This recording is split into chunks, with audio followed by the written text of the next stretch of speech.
সোহাগী, ও সোহাগী, দরজা খোলো।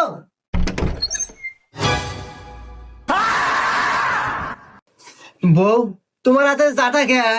এই ঝাঁটা দে তোকে ঝাড়ু দমু। আমার ঝাড়ু দিবে, আমার গায়ে তো ময়লা নাই।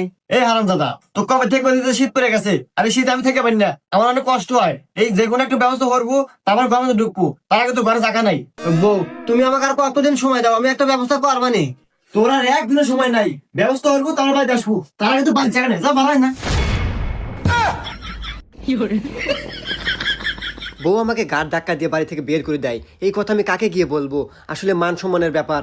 আমি মন খারাপ করে বসেছিলাম একটা মাসের ব্যাপার, হঠাৎ করে আমি মোবাইলটা হাতে নিলাম, নিয়ে যখন আমি ফেসবুক চালাইলাম, হঠাৎ করে আমার সামনে একটা ফেসবুক পেজ চলে আসলো, শিয়া ফেব্রিকন। সেখানে নাকি কমফোর্টার পাওয়া যায়। এই কমফোর্টার দেখে আমার একটা কথাই মনে পড়লো, আমার বউ তো শীত সহ্য করতে পারে না, এই জন্যই হয়তো আমাকে বাড়ি থেকে গাড় ধাক্কা দিয়ে বের করে দিছে। তখন ভাবলাম এই কমফোর্টার নিয়ে যদি আমি বাসায় যাই, তাহলে বউ আমার খুশি